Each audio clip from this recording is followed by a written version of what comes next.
নজর রাখবো এবার প্রধানমন্ত্রী নরেন্দ্র মোদীর বক্তব্যে।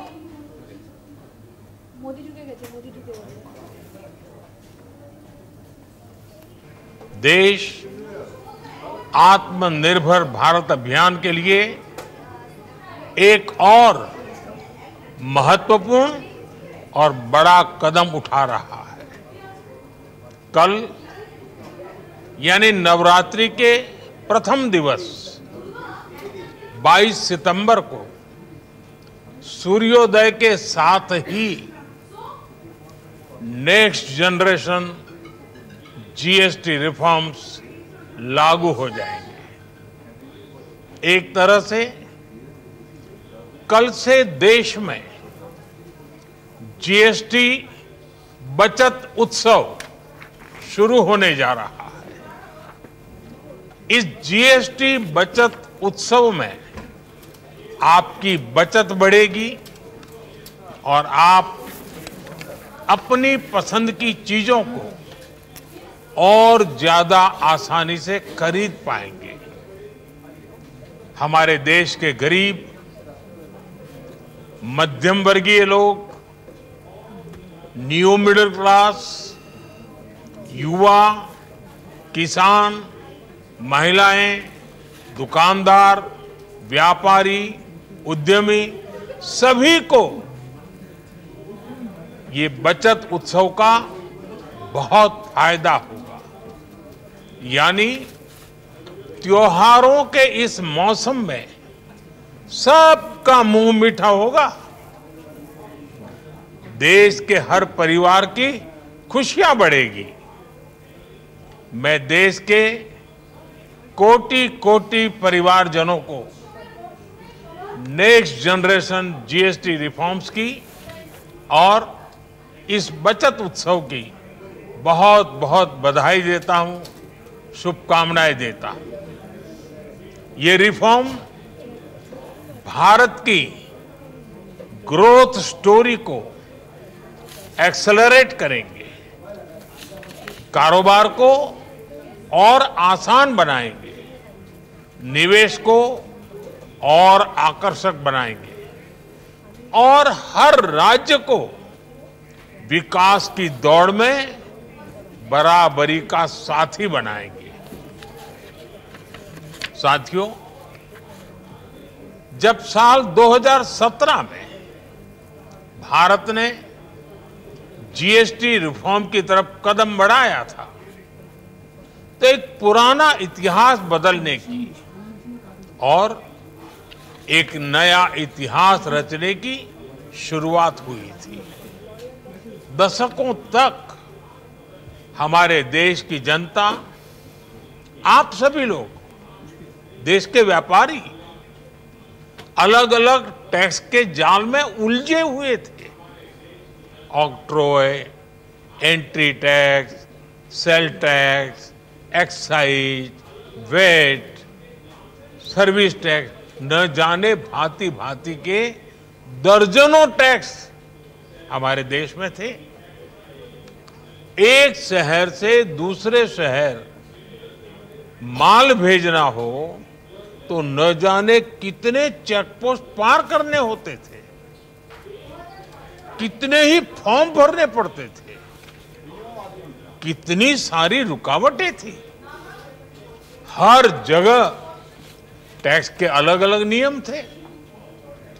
मुझे याद है जब 2014 में देश ने मुझे प्रधानमंत्री पद का दायित्व सौंपा था, तब उसी शुरुआत के दौर में एक विदेशी अखबार में एक दिलचस्प उदाहरण छपा था। उसमें एक कंपनी की मुश्किलों का जिक्र था। उस कंपनी ने कहा था कि अगर उसे बेंगलुरु से 570 किलोमीटर हैदराबाद अपना सामान भेजना हो तो वो इतना कठिन था कि उन्होंने सोचा और उन्होंने कहा कि वो पसंद करती थी कंपनी कि पहले अपना सामान बेंगलुरु से यूरोप भेजें और फिर वही सामान यूरोप से हैदराबाद भेजें।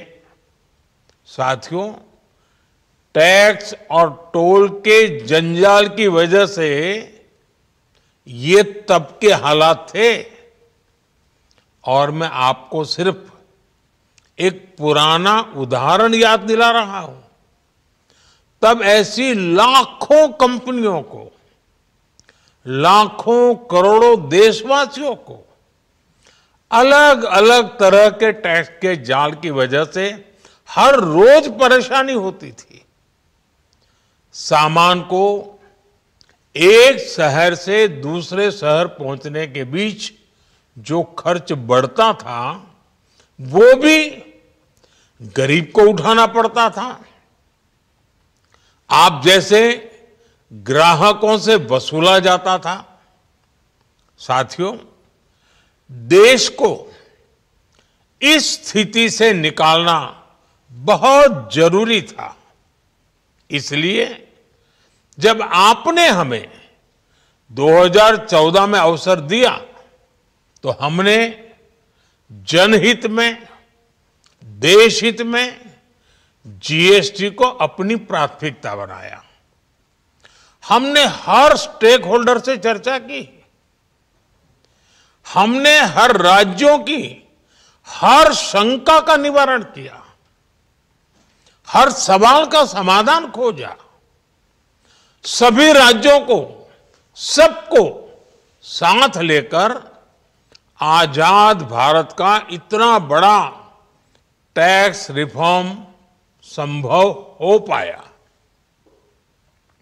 ये केंद्र और राज्यों के प्रयासों का नतीजा था कि देश दर्जनों टैक्सों के जाल से मुक्त हुआ और पूरे देश के लिए एक जैसी व्यवस्था बनी। वन नेशन वन टैक्स का सपना साकार हुआ। साथियों, रिफॉर्म एक अनवरत चलने वाली प्रक्रिया होती है। जब समय बदलता है, देश की जरूरत बदलती है, तो नेक्स्ट जनरेशन रिफॉर्म भी उतने ही आवश्यक होते हैं। इसलिए देश की वर्तमान जरूरतों और भविष्य के सपनों को देखते हुए जीएसटी के ये नए रिफॉर्म्स लागू हो रहे हैं। नए स्वरूप में मुख्य रूप से अब सिर्फ 5% और 18% के ही टैक्स स्लैब रहेंगे।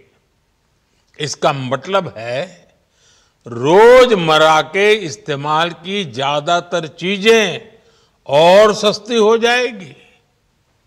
खाने पीने का सामान, दवाइयां, साबुन, ब्रश, पेस्ट, स्वास्थ्य और जीवन बीमा, ऐसे अनेकों सामान, अनेकों सेवाएं या तो टैक्स फ्री होगी या फिर केवल 5% टैक्स देना होगा।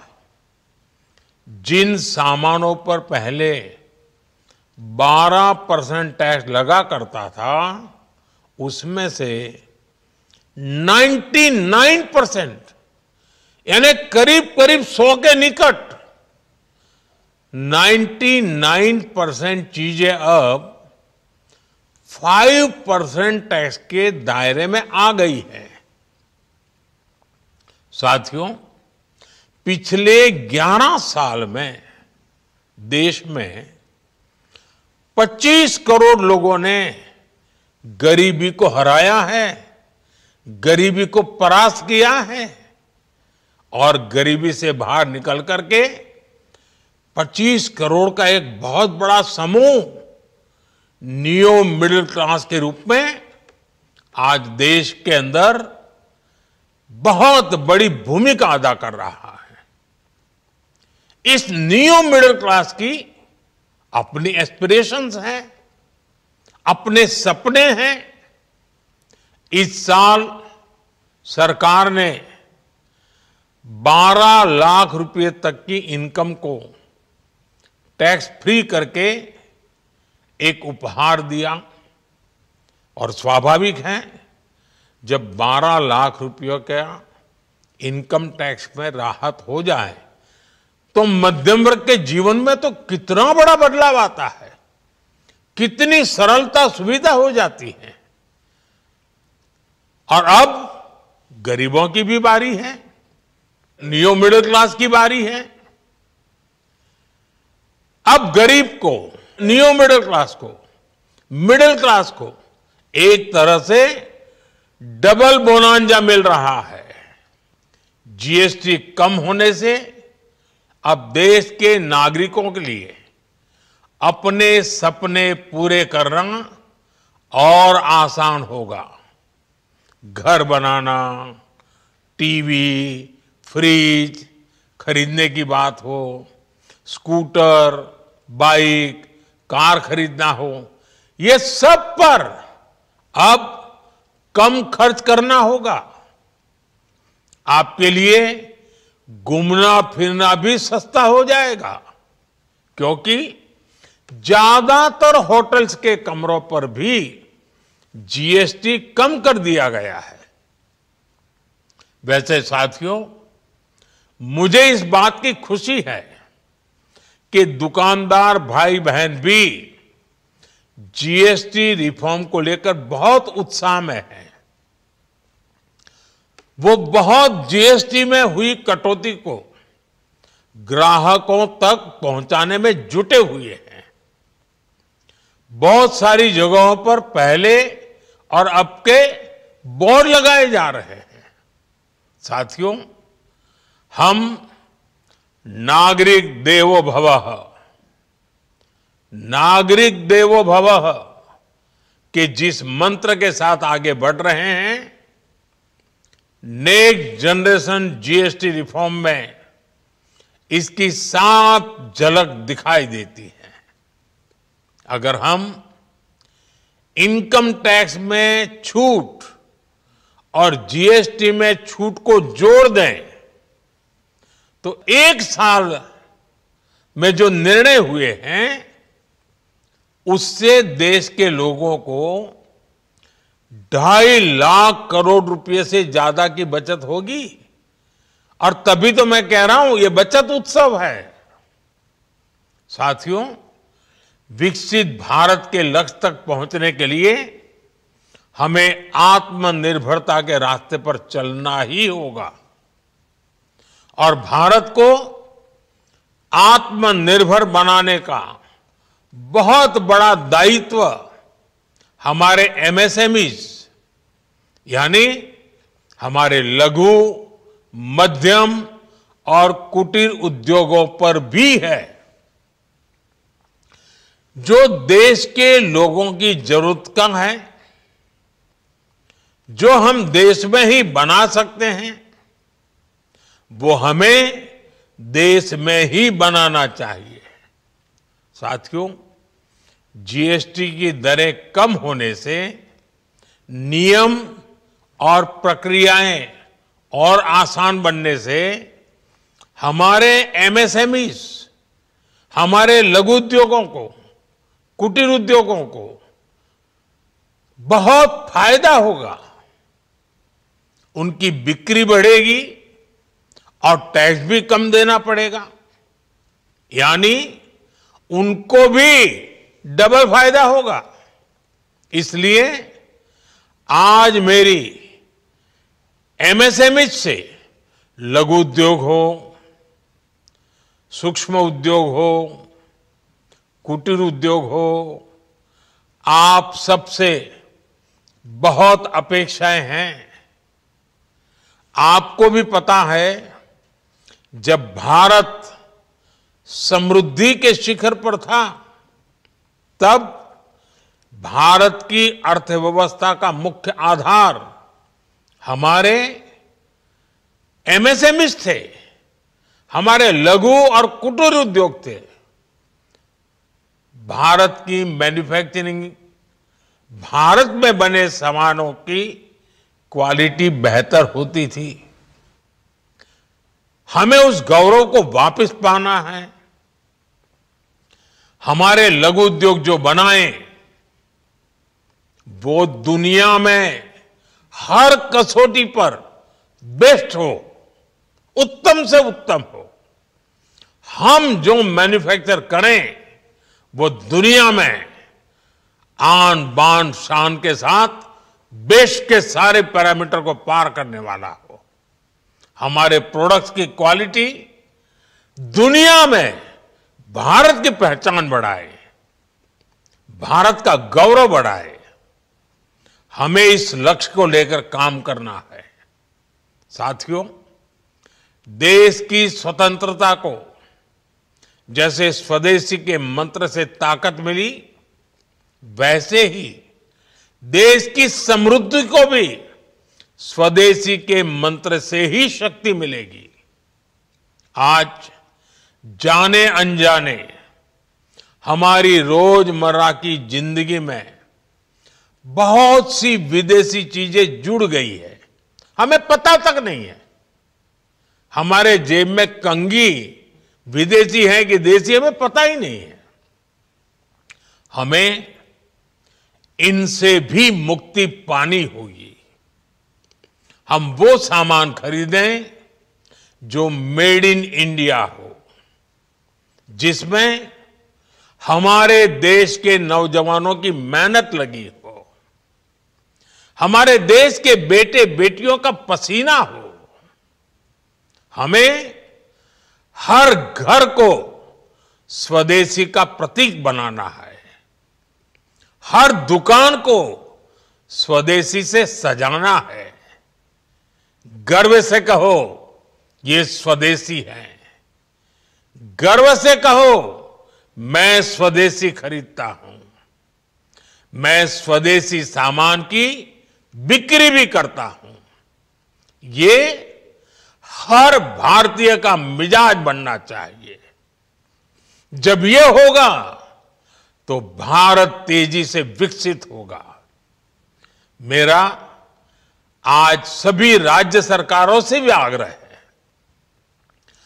आत्मनिर्भर भारत के इस अभियान के साथ, स्वदेशी के इस अभियान के साथ अपने राज्यों में मैन्युफैक्चरिंग को गति दे, पूरी ऊर्जा से, पूरे उत्साह से जुड़े, निवेश के लिए माहौल बढ़ाएं। जब केंद्र और राज्य मिलकर आगे बढ़ेंगे तो आत्मनिर्भर भारत का सपना पूरा होगा। भारत का हर राज्य विकसित होगा, भारत विकसित होगा। इसी भावना के साथ मैं फिर एक बार इस बचत उत्सव की अनेक अनेक शुभकामनाएं देते हुए अपनी बात समाप्त करता हूं। एक बार फिर आप सबको नवरात्रि की, जीएसटी बचत उत्सव की बहुत बहुत शुभकामनाएं। बहुत बहुत धन्यवाद।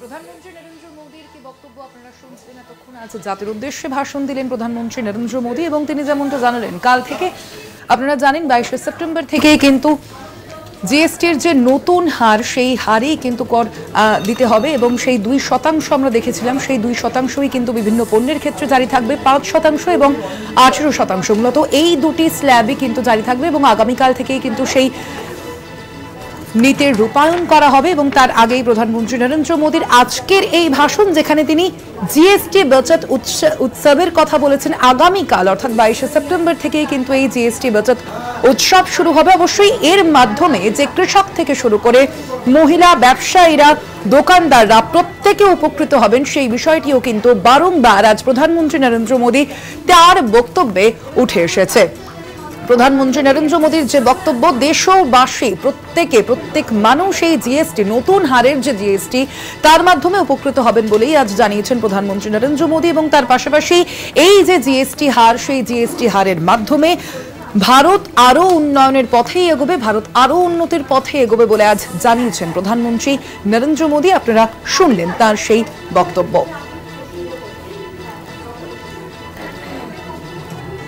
আমরা এই বিষয়ে কথা বলবো। আমাদের সঙ্গে এই মুহূর্তে নিউজরুম থেকে সরাসরি রয়েছেন আমাদের কলকাতা টিভির পলিটিক্যাল এডিটর আশিস চট্টোপাধ্যায়। আশিস দা, যেভাবে আমরা দেখেছি, একদিকে যেমন আমরা দেখেছি 50% শুল্ক আরোপ করা হয়েছে ভারতের উপর, তার পাশাপাশি H1B-র যে ভিসার যে খাড়া আমরা দেখেছি, এর মাঝে প্রধানমন্ত্রী নরেন্দ্র মোদীর এই জিএসটি বাচত উৎসব এবং নাগরিক দেব ভব, এই যে বিভিন্ন নীতি বা এই যে বিভিন্ন মন্ত্র যদি আমরা বলি, সেটা কতটা কার্যকর হতে পারে? দেখো, নবরাত্রির প্রথম দিন থেকে জিএসটি কার্যকরী হবে, এটা আগের থেকেই ঘোষণা ছিল। এবং আজকে প্রধানমন্ত্রী যেটা জানালেন যে আগামীকাল সূর্যোদয় থেকেই এই নবপর্যায়ের জিএসটি চালু হবে। এবং তিনি পরিসংখ্যান দিয়ে বলেছেন যে আয়করে যে ছাড় দেওয়া হয়েছে, 12 লক্ষ টাকা পর্যন্ত কোনো কর দিতে হবে না নতুন ব্যবস্থায় আয়করের। এবং এখন জিএসটি যেটা 4টি স্ল্যাবের বদলে 2টি স্ল্যাবে নামিয়ে আনা হয়েছে, 18 এবং 5%। অনেক জিনিসের ওপরে কোনো জিএসটি নেই। এই সব মিলিয়ে প্রায় 2.5 লক্ষ কোটি টাকা সাশ্রয় হবে ভারতবাসীর। যারা কেনেন তাদের এই তথ্য পরিসংখ্যান আকারে প্রধানমন্ত্রী সামনে রেখেছেন। কিন্তু আজকে যেটা নতুন কথা, ইনকাম ট্যাক্সের কথা কি নবপর্যায়ে জিএসটির কথা এর আগে বারবার আলোচিত হয়েছে, সেগুলো তিনি আরেকটু ব্যাখ্যা করে বলেছেন। আশিস দা, আপনাকে সামান্য বিরত করছি। এই মুহূর্তে আমরা ফোন লাইনে যোগাযোগ করতে পেরেছি তৃণমূলের রাজ্য সহ সভাপতি জয়প্রকাশ মজুমদারের সঙ্গে। জয়প্রকাশ মজুমদারকে আপনার প্রশ্ন। জয়প্রকাশ বাবু, নমস্কার। আজকে প্রধানমন্ত্রী যে কথা বললেন তাতে তিনি নতুন করে স্বদেশি জিনিস কেনার জন্য প্রকৃতপক্ষে একটা স্বদেশি আন্দোলনের ডাক দিয়েছেন। স্বাধীনতার প্রায় 80 বছর পরে নতুন করে স্বদেশি আন্দোলনের ডাক দিয়েছেন। স্বদেশি জিনিস কিনতে বলেছেন, মেড ইন ইন্ডিয়া কিনতে বলেছেন। বিদেশি জিনিস ঠিক না বললেও প্রকৃতপক্ষে তিনি বলেছেন বিদেশি জিনিস বয়কট করুন।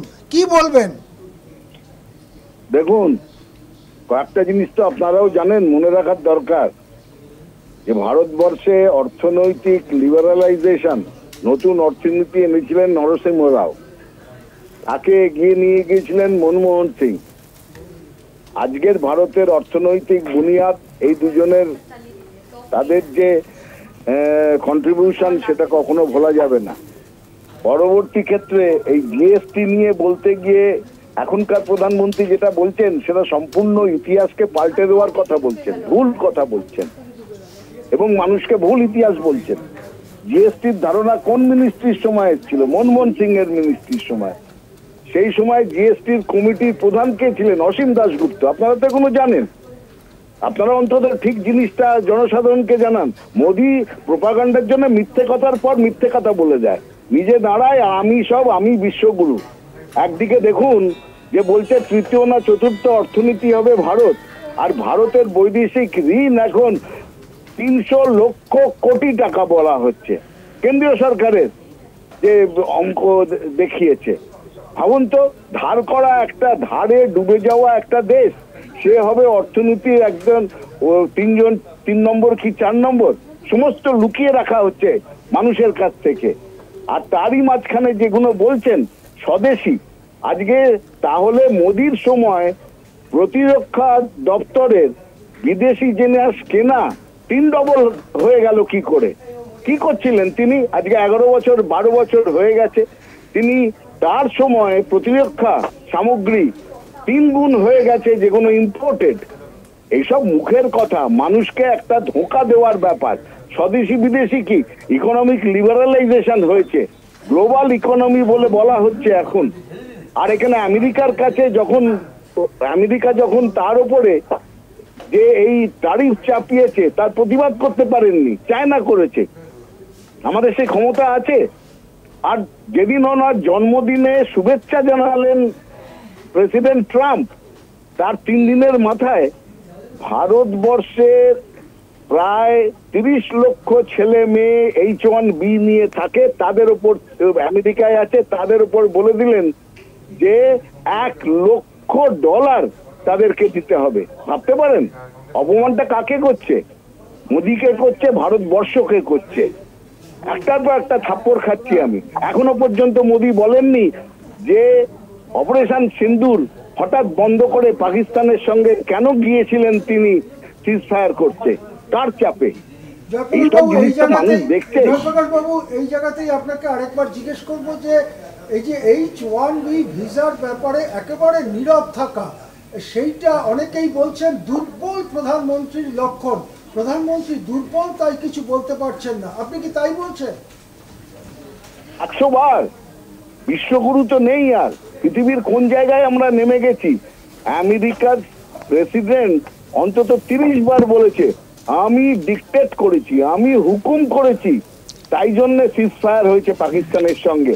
বলেছেন কি ভারত ল্যাজ তুলে পালাবার মতন করে সিজফায়ার করেছে। এটা কি সম্মানের ব্যাপার হয়েছে? জয়প্রকাশ বাবু, আরেকটা প্রশ্ন যে উনি MSME ইন্ডাস্ট্রির কথা খুব বলেছেন, অতি ক্ষুদ্র এবং মাঝারি শিল্প, সেগুলো নাকি পৃথিবীতে সেরা জিনিস তৈরি করে এবং সেগুলোকে আরও বাড়িয়ে বিকশিত করে সব রাজ্য এবং ভারত বিকাশের পথে এগিয়ে যাবে।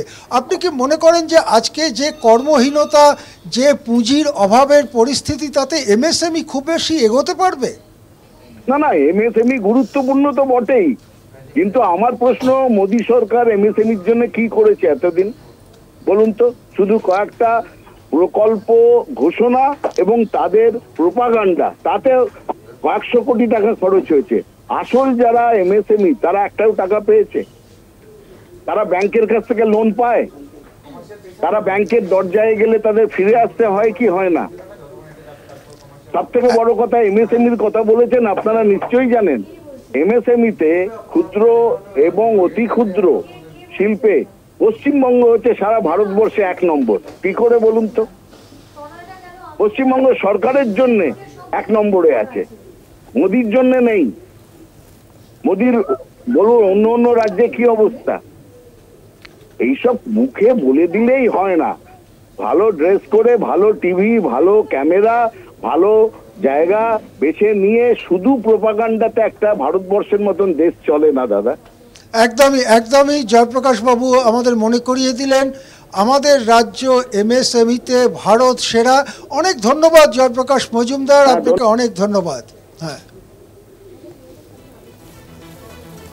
একেবারেই আসে, অর্থাৎ যেমনটা আপনি বলছিলেন এই বিষয়ে। দেখো, আজকে যে নতুন কথাটা জোরের সঙ্গে নরেন্দ্র মোদী বলেছেন সেটা হচ্ছে মেক ইন ইন্ডিয়া স্ট্যাম্প লাগানো আছে, দেখে জিনিস কিনতে হবে। এইটা এত স্পষ্ট করে এভাবে প্রধানমন্ত্রী এর আগে বলেননি। এর আগে একবার প্রধানমন্ত্রী বেশ কয়েক বছর আগে ডাক দিয়েছিলেন মেক ইন ইন্ডিয়া, অর্থাৎ জিনিস ভারতে বানানো হোক, তার জন্য নানা রকম উৎসাহ দেয়া হবে, ব্যাংক থেকে যাতে ঋণ পাওয়া যায়, সংস্থাগুলো সেই ঋণ নিতে পারে, সেই সব ব্যবস্থা ভারত সরকার করবে, ইত্যাদি ইত্যাদি। কিন্তু তারপরে বেশ কয়েক বছর কেটে গেছে মেক ইন ইন্ডিয়া স্লোগানের, কিন্তু দেখা গেছে ভারতের উৎপাদন সেভাবে বাড়েনি। আজকে যে কথাটা বললেন সেটা মেক ইন ইন্ডিয়া নয়, মেড ইন ইন্ডিয়া, অর্থাৎ যে জিনিস ভারতে তৈরি সেই জিনিস কিনতে হবে। এই কথার অর্থ হচ্ছে যে জিনিস মেড ইন ইন্ডিয়া না লিখে ইন্ডিয়ার বদলে অন্য কোনো দেশের নাম লেখা আছে সেই জিনিস বয়কট করতে বলা হচ্ছে মোদির তরফ থেকে। তাহলে এটাই কি আজকে ভারতের সামনে রাস্তা, যে রাস্তা হয়তো আমেরিকা নিচ্ছে তার দেশে বিদেশি পণ্য ঢুকতে না দেবার জন্যে বিশেষ বিশেষ কিছু দেশের ওপরে শুল্কের পাঁচিল তোলা, সেই রাস্তা কি ভারতও নিচ্ছে? এবং সেটা শুল্কের পাঁচিল না তুলে স্বদেশী একটা ডাক দেওয়ার মধ্য দিয়ে, মেড ইন ইন্ডিয়া জিনিস কেনবার আহ্বান জানাবার মধ্য দিয়ে প্রকৃতপক্ষে ভারতে কি অন্য দেশের তৈরি করা জিনিস বয়কটের ডাক দিচ্ছে কেন্দ্রীয় সরকার, প্রধানমন্ত্রী? এটা একটা অনেক বড় কথা, কেননা সারা পৃথিবীর সঙ্গে ট্রেড অ্যান্ড কমার্সে ভারতেরও ব্যবসায়ী মহল, ভারতের বাণিজ্য, ভারতের অর্থনীতি পুরোপুরি জড়িয়ে আছে। এই পরিস্থিতিতে যদি সেই জায়গার থেকে সংযোগ ছিন্ন করে ভারত কেবলমাত্র মেড ইন ইন্ডিয়া জিনিসের অর্থনীতিতে পরিণত হয়, তাহলে তার শেষ পর্যন্ত প্রভাব কি সেটা কিন্তু গভীরভাবে ভাববার ব্যাপার আছে। এই ধরনের কাজের ফলে আদৌ দেশের অর্থনীতি লাভ হবে কিনা, দেশের অর্থনীতির বিকাশ হবে কিনা, সেই জিনিস ভাবার প্রয়োজন আছে। একেবারে অবশ্যই প্রয়োজন আছে। আশিস দা, এই মুহূর্তে আমরা যোগাযোগ করতে পেরেছি টেলিফোন লাইনে প্রদেশ কংগ্রেস মুখপাত্র সৌম্য আইচ রায়ের সঙ্গে। আপনার প্রশ্ন আশিস দা। সৌম্যবাবু নমস্কার। হ্যাঁ নমস্কার। আজকে প্রধানমন্ত্রী নরেন্দ্র মোদী বলেছেন যে মেড ইন ইন্ডিয়া দেখে জিনিস কিনুন, পরোক্ষে তিনি বলেছেন বিদেশি পণ্য বয়কট করুন। এই ব্যাপারে আপনি কি বলবেন? দেখুন, প্রধানমন্ত্রী যখনই মুখ খোলেন তখনই উনি এমন এমন কথা বলেন যে কথাগুলো আমরা দীর্ঘদিন ধরে এটা বলে আসছি যে প্রধানমন্ত্রী শুধুমাত্র বলেন, বলার পরে উনি করেন কিনা সেটা ভারতবর্ষের মানুষ বুঝতে পারেন।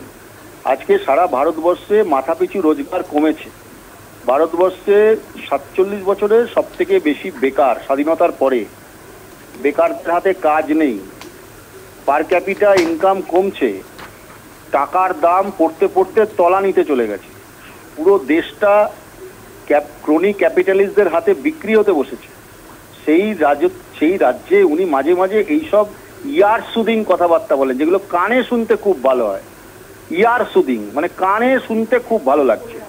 ওনাকে জিজ্ঞাসা করতে হবে যে ভারতবর্ষে আপনি প্রধানমন্ত্রী তো করছেন, কি কালকে প্রধানমন্ত্রী হয়েছেন? এত বছরের আপনি প্রধানমন্ত্রী, ভারতবর্ষের জিডিপির হার কমতে কমতে কোথায় এসেছে? আসলে ঠেলায় পড়লে বেড়াল গাছে। এই যে জিএসটি নিয়ে আজকে উনি যেটা ক্লেম করছেন, আমরা দীর্ঘদিন ধরে বলছি এটা গব্বর সিং ট্যাক্স করেছিল। মানুষের রুটি রুজি রোজগার বাসস্থানের কথা না বলে শুধুমাত্র এই দেউলিয়া করে দেওয়া, আরবিআই এর ঋণ প্রতিদিন বাড়িয়ে দেওয়া, তাতে এই অবস্থা হয়েছে আজকে দেশের। সেই দেশে দাঁড়িয়ে প্রধানমন্ত্রী এখন মানুষকে খুশি করার চেষ্টা করছেন, ম্যানেজ করার চেষ্টা করছেন। আসলে ভোট বাউন্ড, এখন ভোট এসে গেছে, অনেক রাজ্যে ভোট, সেই ভোটের কথা মাথায় রেখে উনি জনগণকে শান্ত করার চেষ্টা করছেন। সৌম্যবাবু আরেকটা প্রশ্ন আপনাকে, যে প্রধানমন্ত্রী দাবি করেছেন তার রাজত্বে কয়েক বছরে 25 কোটি মানুষ দারিদ্র সীমার ঊর্ধ্বে উঠে নিও মিডল ক্লাস বা নব্য মধ্যবিত্ত শ্রেণী হিসেবে আত্মপ্রকাশ করেছেন। এই যে দাবি, তার বাস্তবতা কতটা বলে আপনার মনে হয়?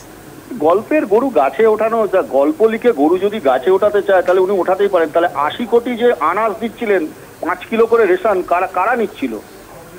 5 কিলো করে রেশনের দাবিও তো উনি করেছেন, 5 কিলো করে আনাজ দিয়েছেন, রেশন দিয়েছেন, কারা নিচ্ছে?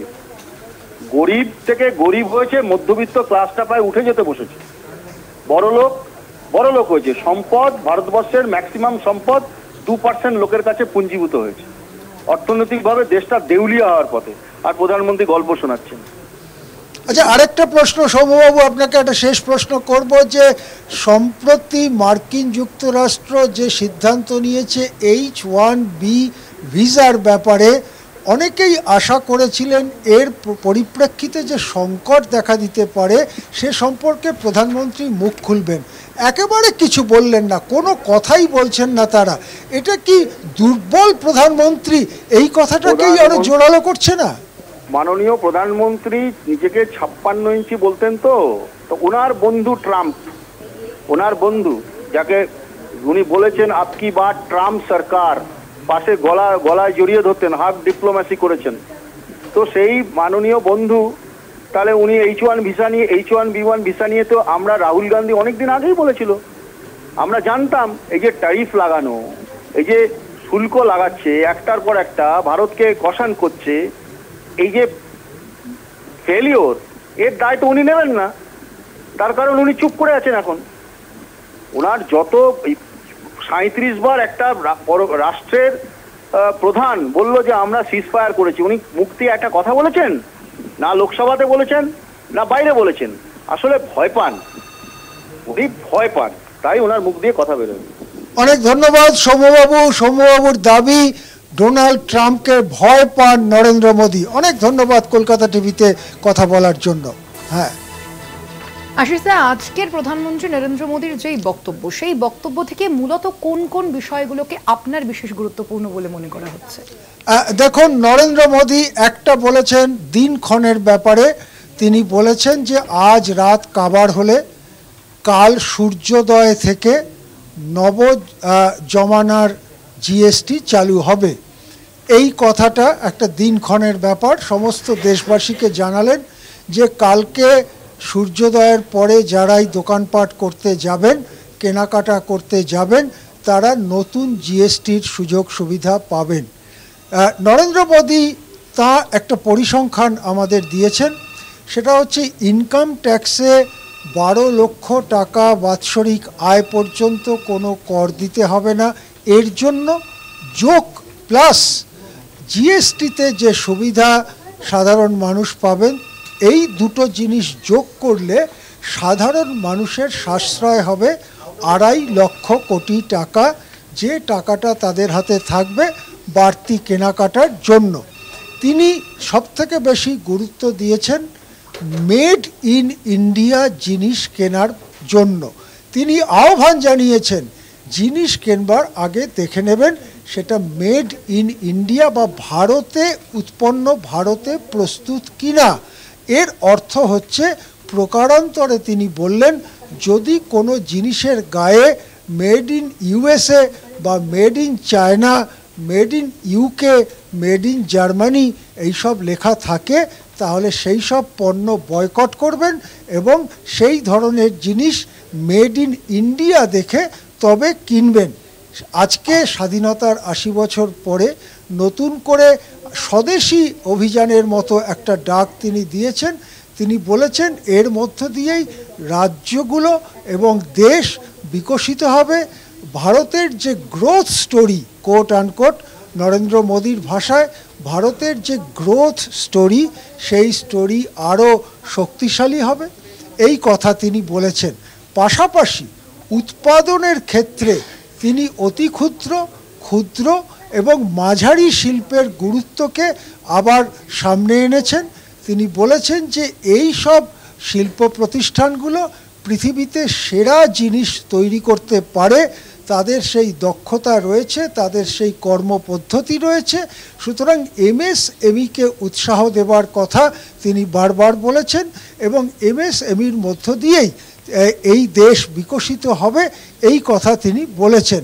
কিন্তু যেটা আশ্চর্যের ব্যাপার যে এই যে 50% শুল্ক আমেরিকা ভারতের ওপরে চাপিয়েছে, অতি সম্প্রতি এই যে H1B ভিসার ব্যাপারে $1 লক্ষ বা প্রায় 1 কোটি টাকা বাৎসরিক ফিয়ের কথা মার্কিন যুক্তরাষ্ট্র ঘোষণা করেছে, যার ফলে লক্ষ লক্ষ যুবক যুবতী যারা উচ্চশিক্ষিত মেধাবী, যারা আমেরিকায় যেতেন সেখানে পেশার সন্ধানে, তারা যেতে তো পারবেনই না, অনেককে হয়তো ফিরে আসতে হবে, এইরকমও আশঙ্কা দেখা দিয়েছে। এই সব ব্যাপারে একেবারে মুখে কুলুপ আটলেন নরেন্দ্র মোদী। সকলেই বর্তমানে ভারতের ক্ষেত্রে যে বিভিন্ন ক্ষেত্রে আমরা দেখতে পাচ্ছি যে জটিলতা সৃষ্টি হচ্ছে, অবশ্যই আমরা আলোচনায় আসবো। তবে এই মুহূর্তে আমাদের সঙ্গে আমরা ফোন লাইনে যোগাযোগ করতে পেরেছি বিজেপি নেতা সুকান্ত মজুমদারের সঙ্গে। আশিস দা, আপনার প্রশ্ন। সুকান্ত বাবু, কলকাতা টিভিতে স্বাগত, নমস্কার জানাই আপনাকে। আজকে একটু আগে প্রধানমন্ত্রী নরেন্দ্র মোদী তার বক্তব্যে বলেছেন মেড ইন ইন্ডিয়া দেখে জিনিস কিনতে হবে। এর অর্থ কি এই যে made in some other country এইরকম যদি কোনো জিনিসের গায়ে লেখা থাকে সেটা উনি পরোক্ষে বয়কটের ডাক দিলেন। দেখুন, মাননীয় প্রধানমন্ত্রীর বক্তব্য খুব স্পষ্ট যে আমরা আত্মনির্ভরতার পথে হাঁটবো। আমরা ভারতবর্ষে তৈরি জিনিস, সেই জিনিসকে বেশি প্রেফারেন্স দেব সব সময়। আমাদের বাংলার কবি লিখে গেছেন, মায়ের দেয়া মোটা কাপড় মাথায় তুলে নেড়ে ভাই, দিন দুঃখিনী মাঝে